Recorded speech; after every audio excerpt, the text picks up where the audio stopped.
God just picked up a water sprayer and sprayed it at humanity. In the next second, people joyfully welcomed the long-lost rain. The dry and yellow land instantly became lush and green. Just when people were immersed in the joy of the long-awaited rainfall, God decided to let them experience what it means to go from extreme joy to extreme sadness. He commanded his assistant to spray a large amount of virus-carrying liquid towards humanity. As a result, people were infected with the plague and unable to recover. However, humanity did not become extinct. God underestimated the survival ability of intelligent beings. The survivors not only defeated the virus, but also developed immunity to it.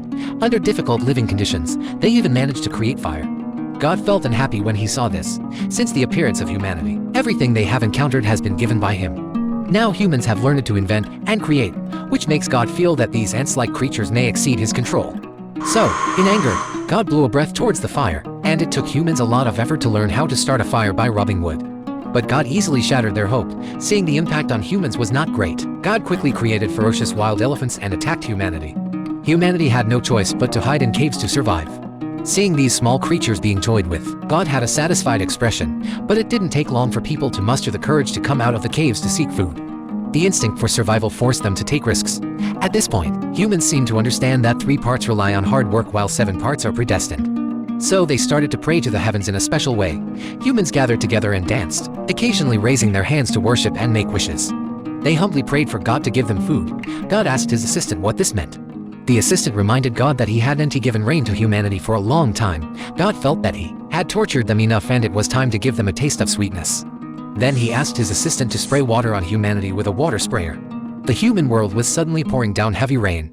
The noble God looked disdainful and sarcastically watched humans. Just a little rain made them excited and lose control. Just this little rain meant a good harvest and could solve their hunger, allowing them to better survive and reproduce. Only then can human civilization continue indefinitely.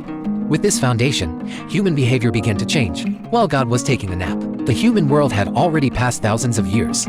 God couldn't believe his eyes as he witnessed the earth-shattering changes and progress of human civilization. From the primitive Stone Age to modern society, towering buildings rose and prosperity abounded, all without God's involvement. This was all the miracle created by humans through their own wisdom. God felt very unhappy. He had to prove to humans that he was the all-powerful God. Provoked, God naturally had a bad ending for humans. Using the excuse of overpopulation, God used controlling the population as a reason and once again ordered his assistant to create a huge disaster for humanity. God lit a match and threw it towards the tall buildings built by humans. In the next second, the real world was engulfed in flames. Police cars and ambulances quickly arrived, but God saw that these small flames were about to be extinguished by firefighters, so he unfeelingly blew a breath of evil wind, causing the fire to spread rapidly. Under the influence of the sinister wind, the entire building was destroyed in a matter of seconds. The human world instantly fell into chaos. The rescue workers were overwhelmed by the fierce fire and were unable to cope. Humans had no choice but to climb to the rooftops, some shouting for help, some praying to God. Soon, people waited for rescue helicopters, but too many people were trapped, and there was not enough time to save everyone. At this moment, God's assistant looked at the hellish scene before him and suddenly felt heartache. He realized that God was too cruel and heartless. The development of humans to what they are today was certainly not easy. Why make them suffer such a heavy blow? After hearing this, God not only felt no remorse, but also chastised his assistant and ordered him to completely destroy this group of ants. From then on, he didn't want to see any trace of human civilization. The assistant had no choice but to comply. Helpless, under God's command, the assistant gathered a thick dark cloud and turned it into a tornado that swept towards the human world. Fires, storms, earthquakes, and tsunamis all followed one after another, causing the world to plunge into darkness in an instant. Humans finally experienced the end of the world. God created humans, but also easily destroyed them. In the end, humans were just playthings designed by God. God could control their destiny at will, turning it into a mysterious existence that can manipulate everything.